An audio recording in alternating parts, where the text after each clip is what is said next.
Oke, Wak, jadi kisah yang akan aku bawakan malam ini dikirim sama Wawa aku yang kita panggil aja namanya Husni ya, dari Lampung. Halo Husni. Jadi Wak, pengalaman horor yang Husni alami ini berkaitan dengan sebuah pabrik yang terkenal angker di Lampung. Dan sesuai request dari Husni, Wak, untuk menjaga privasi, semua nama dalam cerita ini sudah aku samarkan. Begitu juga dengan nama pabriknya. Oke, lanjut lagi, Wak. Jadi di keluarganya Husni ini memang ada beberapa orang yang punya kemampuan melihat hal-hal gaib. Salah satunya adalah Husni ini sendiri. Husni yang sejak kecil sudah indigo ini memang bisa melihat makhluk astral, tapi dia ini tidak bisa berkomunikasi dengan makhluk astral tersebut, Wak. Karena Husni mengaku berkomunikasi dengan mereka-mereka itu, nah dia adalah hal yang sangat-sangat aku takuti. Kalau sudah bisa berkomunikasi, nanti mereka ngelunjak gitu istilahnya. Nah, karena kemampuannya itu, Wak, Husni pun jadi bisa melihat tempat-tempat angker nih yang ada di sekitar rumahnya dia. Dan salah satunya yaitu sebuah pabrik besar yang ada di Lampung. Yang kita sebut aja lah nama pabrik ini pabrik Lentera Luas, Wak, ya. Dalam penglihatannya Husni, Wak, pabrik Lentera Luas ini tampak memiliki 4 gerbang goib yang masing-masingnya diisi oleh penghuni yang berbeda-beda.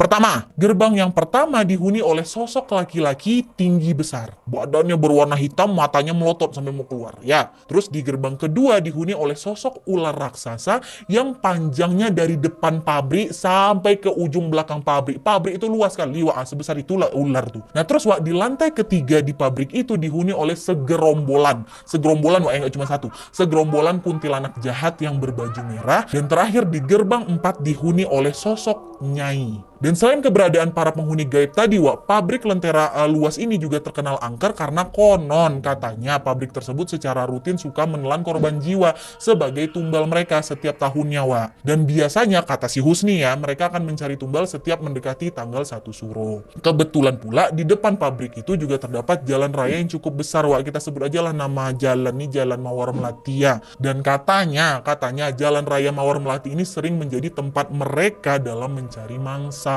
Husni bilang kalau udah waktunya mereka makan nih Nadia ya, para penghuni gaib di pabrik itu akan keluar dari gerbang mereka untuk mengganggu para pengendara yang melewati jalan Mawar Melati itu. Dan karena gangguan tersebut, para pengendara ini pun jadi nggak fokus dan akhirnya banyak dari mereka yang mengalami kecelakaan lalu lintas hingga meninggal dunia di situ. Di kalangan masyarakat sekitar, Wak, kata Husni, jalan depan pabrik itu juga terkenal sering sekali terjadi kecelakaan maut. Nah, singkat cerita, Wak, Husni pun akhirnya masuk SMA.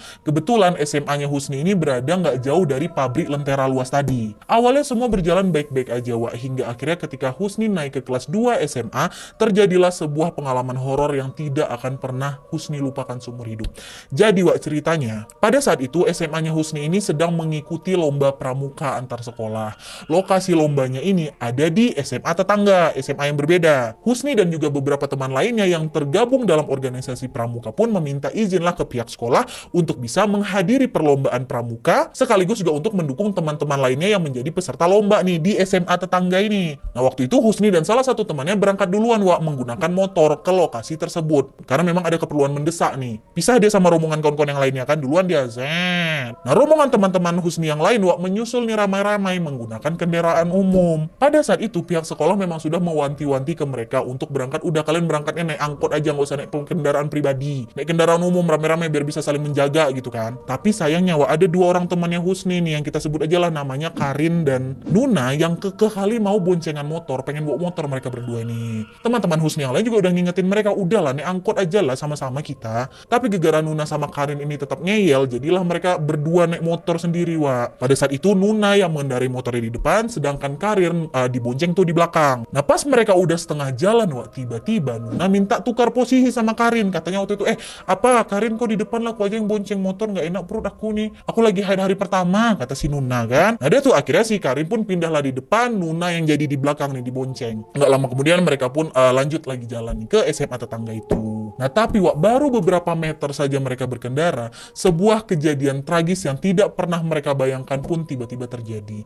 Kalian tahu, Wak, di momen itu, tanpa diduga-duga, motor yang dikendarai oleh Karin dan Nuna terpleset nih, hingga membuat mereka terpental. Kecelakaan tunggal, mereka nggak nabrak, mereka tidak ditabrak, cuma terpleset. Nah, Karin waktu itu yang bawa motornya terlempar dia ke pinggir jalan dengan luka yang sangat parah, sampai dia ini langsung pingsan di tempat. Sedangkan Nuna yang di belakang, yang dibonceng, malah kelempar ke tengah jalan, Wak. Tapi alhamdulillahnya waktu itu kondisi Nuna baik-baik aja nih. Nggak terluka, nggak kebaret, nggak gimana-gimana, baik-baik aja. Dan Nuna pun masih dalam kondisi sadar, nggak kayak Karin yang udah pingsan tadi kan. Tapi Tapi Wak, belum sempat Nuna yang di tengah jalan ini bangun untuk menepi, tiba-tiba saja muncul truk berwarna orange yang melintas